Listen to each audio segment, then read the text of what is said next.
সে সময় মিশরের রাজার উপাধি ছিল ফেরাউন। যখন যে ব্যক্তি রাজা হয়ে মিশরের সিংহাসনে বসত সেই রাজা ফেরাউন নামে আখ্যায়িত হতো। হজরত মুসা আলাহ ইসলামের জামানায় এই ফেরাউনের নাম ছিল মাসাব বা মোসাব, কারো মতে কাবুস, কারো কারো মতে অলিদ। তবে মাসাব বা অলিদ বা কাবুস যাই হোক না কেন, ফেরাউন উপাধির আড়ালে তার আসল নাম ঢাকা পড়ে যায়। ফেরাউন নামেই সে পরিচিত হয়ে ওঠে। কাজের সন্ধানে একদিন কাবুস মিশরে আসে। সেখানে হামান নামে একজন ভবঘুরের সাথে তার দেখা হয়। সেও ভাগ্য অন্বেষণে মিশরে এসেছিল। দুজনের লক্ষ্য এক, তাই তারা বন্ধু হয়ে গেল। একদিন তারা মিশরের এক গ্রামের পথ দিয়ে হেঁটে যাচ্ছিল।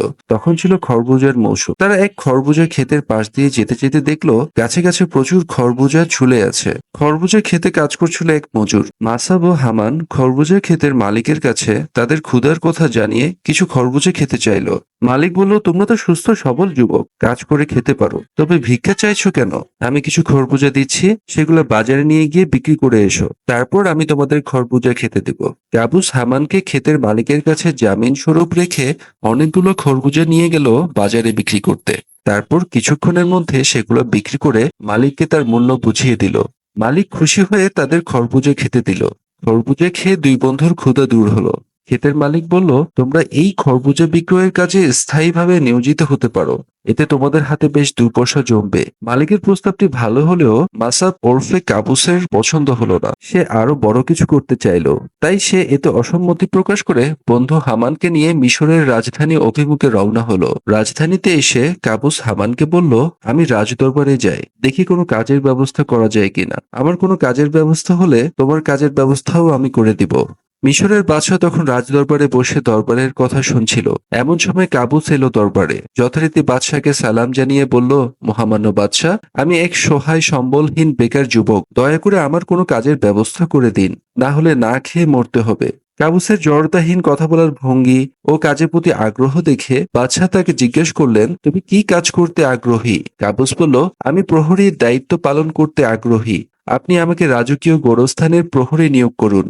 আমি অত্যন্ত দক্ষতার সাথে এই দায়িত্ব পালন করব, আর আমি এই কাজের মাধ্যমে রাজকীয় তহবিলে আশাতীত অর্থ সংগ্রহ করে দিতে পারবো। কাবুসের কথায় বাদশাহ বেশ সন্তুষ্ট হয়ে তাকে শাহী কবরস্থানের প্রহরী নিযুক্ত করলেন। কাবুস ছোটবেলা থেকেই যেমন ছিল চতুর, তেমন ছিল বুদ্ধিমান। সেই কবরস্থানের প্রহরী পদে নিযুক্ত হয়েই ঘোষণা করে দিল, এখন হতে শাহী কবরস্থানে কেউ কোনো লাশ দফন করতে চাইলে কবরস্থানের প্রহরীর নিকট অনুমতি নিতে হবে।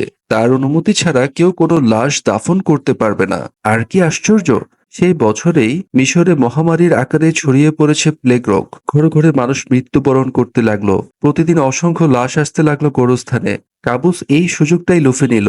সেই লাশ দাফনের পূর্বের ফি কয়েক গুণ বাড়িয়ে দিল। ফলে কাবুসের হাতে প্রচুর অর্থ আসতে লাগলো। কবরস্থানের সদর দরজায় কাবুস সব সময় বসে থাকতো। যদি কোনো কাজে কিছু সময়ের জন্য তাকে উঠতে হতো, তাহলে বন্ধু হামানকে নিজের জায়গায় বসাতো। হামান যথাযথভাবে বন্ধুর দেওয়া দায়িত্ব পালন করত। মহামারীর কারণে এবং লাশ দাফনের ফি বাড়িয়ে দেওয়ায় অল্প কয়েকদিনে অজস্র অর্থ কাবুসের হাতে চলে এলো। কাবুস নিজের জন্য কিছু রেখে বাকি সব অর্থ রাজকোষাগারে জমা দিল। মাত্র কয়েকদিনে রাজকীয় তহবিলে কাবুসের জমাকৃত অর্থের পরিমাণ দেখে মিশরের বাদশাহ কাবুসের যোগ্যতার খুবই প্রশংসা করল এবং তাকে পদোন্নতি দিয়ে শহরের কোতোয়াল নিযুক্ত করল। শহরের কোতোয়াল নিযুক্ত হবার পর কাবুস তার বন্ধু হামানকে কবরস্থানের প্রহরীর পদের চাকরিটি পাইয়ে দিল এবং নিজে আরো উন্নতি করল। আর্থিক উন্নতি করার সাথে সাথে বাদশাহের কাছে বিভিন্ন উপহার উপঢৌকন পাঠিয়ে বাদশাহের সুনজরে এলো এবং প্রধানমন্ত্রীর সাথেও সুসম্পর্ক গড়ে তুলল। কিছুদিন পর কাবুসের কপাল আরো খুলে গেল। এ সময় মিশরের প্রধানমন্ত্রী হঠাৎ মারা গেলেন। বাদশাহ আগে থেকে কাবুসের কাজকর্মে তার প্রতি সন্তুষ্ট ছিলেন। তিনি প্রধানমন্ত্রী শূন্য পদে কাবুসকেই নিয়োগ করলেন। প্রধানমন্ত্রী হয়ে কাবুসের মনের উচ্চাকাঙ্ক্ষা আরো বেড়ে গেল। সে এবার বাদশাহ হবার আশা পোষণ করতে লাগলো। এ ব্যাপারে সে বন্ধু হামানের পরামর্শ চাইল। হামান বলল, বাদশাহ হতে হলে আগে জনগণের মন জয় করতে হবে। কাবুস সেভাবে অগ্রসর হতে লাগলো এবং মন্ত্রীদের সাথেও সুসম্পর্ক বজায় রাখলো। সে বছর দেশে খরা ও প্রাকৃতিক দুর্যোগ দেখা দিল। এতে প্রজাগণ অত্যন্ত দুরবস্থায় পড়ল।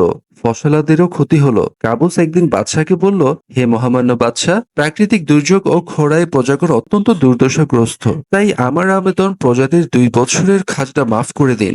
বাদশাহ বললেন, তা হয় না প্রধানমন্ত্রী, 2 বছরের খাজনা না পেলে সরকারি তহবিলে যে শূন্যতা দেখা দিবে তা কাটিয়ে ওঠা খুবই কষ্টকর হবে। তবে তুমি যেহেতু বলছো, তাহলে আমি প্রজাদের 1 বছরের খাজনা মাফ করে দিলাম। কাবুস বলল, মহামান্য বাদশাহ, সরকারি তহবিলে সংকট সৃষ্টি করে আমারও কাম্য নয়। তবে আমি এই প্রস্তাবটি রেখেছিলাম শুধুমাত্র প্রজাদের দুরবস্থার কথা চিন্তা করে। অতঃপর কাবুস সারা দেশে এই মর্মে ঘোষণা করে দিল যে প্রজাদের আর্থিক দুরবস্থার কথা চিন্তা করে মহামান্য বাদশাহ প্রজাদের 1 বছরের খাজনা মাফ করে দিয়েছেন। আর 2 বছরের খাজনা প্রধানমন্ত্রী তার ব্যক্তিগত তহবিল থেকে রাজকোষে জমা দিবেন। সুতরাং দেশের প্রজাগণকে 3 বছরের খাজনা দিতে হবে না। এই ঘোষণা শুনে দেশের প্রজাগণ প্রধানমন্ত্রীকে বাহবা দিতে লাগলো।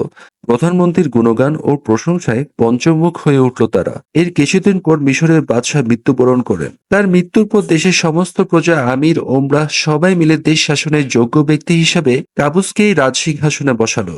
মিশরের বাদশাহ হিসেবে সিংহাসনে বসে কাবুস তার নিজের নাম পাল্টে রামসিস নাম গ্রহণ করে নিজেকে দ্বিতীয় রামসিস নামে প্রচার করলো এবং মিশরের প্রচলিত রীতি অনুসারে ফেরাউন উপাধি ধারণ করলো। বাদশাহ হয়ে সর্বপ্রথম সে তার বন্ধু হামানকে প্রধানমন্ত্রীর পদে নিযুক্ত করলো। হামান তার শুভাকাঙ্ক্ষী ও পরামর্শদাতা হিসেবে কাজ করে যেতে লাগলো।